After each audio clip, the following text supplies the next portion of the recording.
everybody. I'm just going to pin myself for the recording for anybody that joins us on YouTube, where you're able to watch the replays and catch up on episodes of the reading that you may not have seen yet. How's everybody's morning? Did everybody have a great weekend? Great chance to refresh and recharge so that we can get into the week really, really well. So we are going to get into our reading in just a moment, but I wanted to let you know that I had a nice early morning, went for a walk, got into my vibe, which was really nice. I'm going to say hello to everybody that's saying hello on a Bigo. So good to have you all join us. And I'm still going to make the same joke I always make. So Rich Dad Poor Dad, I only have the Chinese copy, and I know that most of you probably don't speak Chinese, but we are halfway through an absolutely amazing book called The Art of Thinking Clearly, and the back says The Secrets of Perfect Decision Making. Don't always agree with that, but that's why I leave the commentary. We have Mladen on the Zoom, and more of you are welcome to join on the Zoom. We would love to have you there as well. And that way you can also type in the chat. And there is the YouTube recording as well. So after I finish a reading, I will let you know where you can reach out, so that you can get those recordings and everything else. So we finished chapter 47.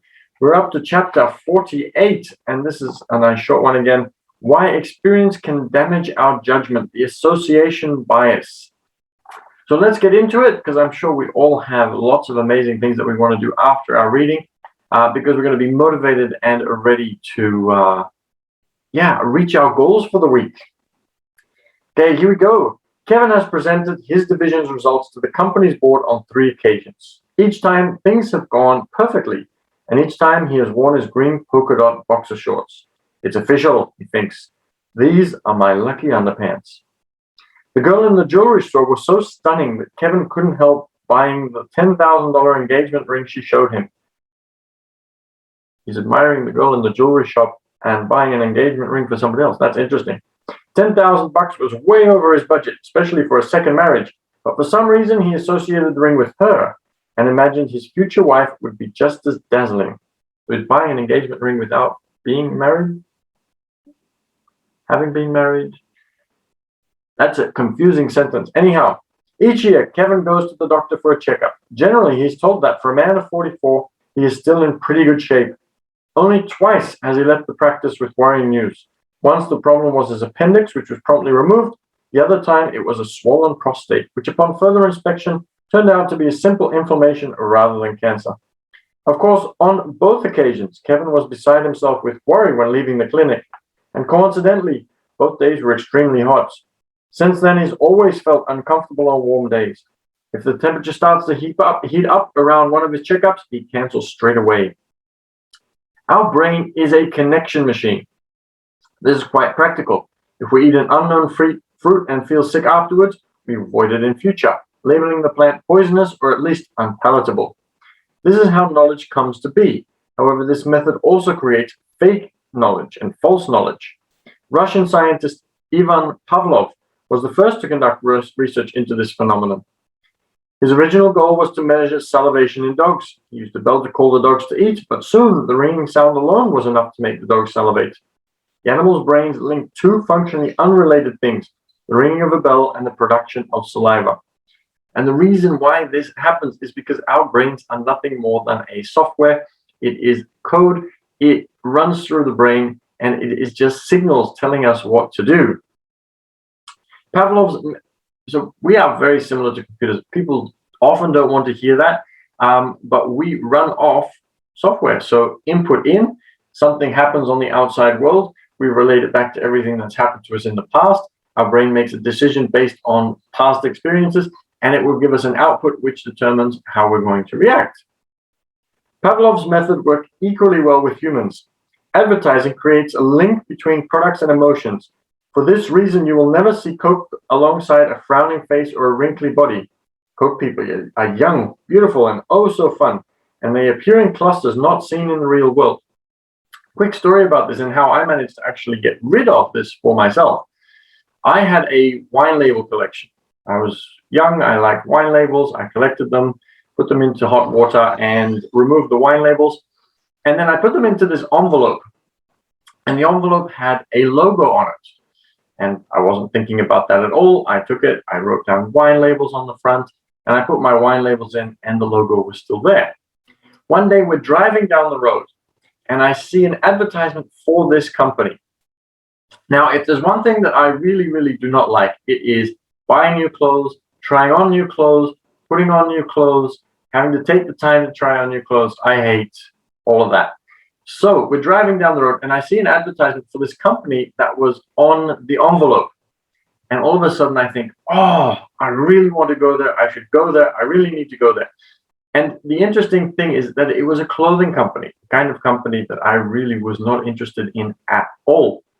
And the thing that triggered it was the positive association between the wine label collection, which was my hobby and my enjoyment at the time, and that company, which was just an envelope. And so I recognized in that moment the power of that advertisement and how our brains are linked to certain things and how it will just react to an input. And I was able to take a proper step back and look at that and understand it.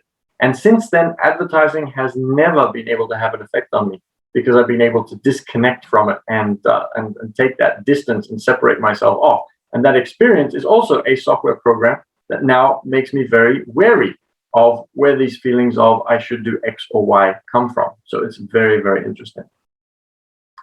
These false connections are the work of the association bias, which also influences the quality of our decisions. For example, we often condemn bearers of bad news since we automatically associate them with the message's content, otherwise known as the shoot the messenger syndrome. Sometimes CEOs and investors unconsciously steer clear of these harbingers, meaning the only news that reaches the upper echelons is positive, thus creating a distorted view of the real situation. If you lead a group of people and don't want to fall prey to false connections, direct your staff to tell you only the bad news and fast. With this, you overcompensate for the shoot the messenger syndrome, and believe me, you will still hear enough positive news. In the days before email and telemarketing, traveling salesmen went door to door peddling their wares. One day, a particular salesman, George Foster, stood at the front door. The house turned out to be vacant, and unbeknownst to him, a tiny leak had been filling it with gas for weeks. The bell was also damaged, so when he pressed it, it created a spark and the house exploded. Poor George ended up in hospital, but fortunately he was soon back on his feet. Unfortunately, his fear of ringing doorbells had become so strong that for many years he couldn't go back to his job. He knew how unlikely a repeat of the incident was, but for all he tried, he just couldn't manage to reverse a false emotional connection. The take-home message from all this is phrased most aptly by Mark Twain. We should be careful to get out of any experience only the wisdom that is in it, and stop there, lest we be like the cat that sits down on a hot stove lid.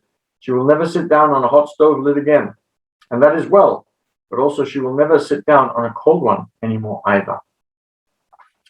So that is an interesting chapter. The more we understand our own brains, the more we study the psychology of how we work, the more we are in control of ourselves. And I feel that that is one of the biggest challenges. The fact that if we do not know so much about ourselves, we are a slave a little bit to what happens to us. The more we know about how we function, the more we are in control, and we can make changes in order to be able to be in control of the situation. So all of these stories are very, very accurate in the sense that if you have, I was electrocuted as a child by a lamp with little dots on it.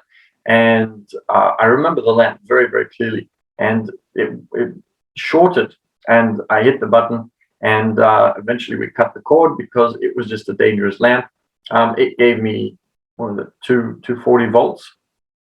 It was a lot of fun. And luckily I didn't get electrocuted, but I had a fear of that lamp, and I remember staying very, very far away from it. Now, this is important because we want to be able to keep clear of things that are dangerous. But we also want to be able to prevent ourselves from being kept away from things that we do want to achieve, that we're just a little bit afraid of, but don't need to be afraid of. So do what you can to learn about these things and the psychology, and that will allow you to be more in control So go out and experiment with that today. I'm looking forward to hearing your thoughts. So if you're on Bigo, you can also watch on Zoom. The link I will put into the Facebook. But the best way to find me is to go to Instagram, and you'll find me there as business_team_6, number 6, not SIX, but number 6. So business_team_6. Or you can also go to YouTube, and the Passive Cashflow Club is the YouTube channel, and you can watch all of the chapters and all of the readings and some of the other things that I do, because we have lots of interesting things that we have going on. So have a great day. I really enjoyed that chapter. I hope you did too. Let me know what you thought. And I always love the comments. And yeah, I will see you tomorrow for a new reading. Tomorrow we are doing chapter 49. Almost done 50 chapters. Unbelievable. Be wary when things get off to a great start. Beginner's luck. Okay, so I'll see you tomorrow, 8 a.m. Sydney time for beginner's luck. It may be beginner's luck for some of you, but it may be that you've been a couple of times for the rest of you. But I'm looking forward to seeing you tomorrow. Have an amazing day. Remember that you are in control of creating the most wonderful day you can for yourself. So I'll see you then after you've had a great day.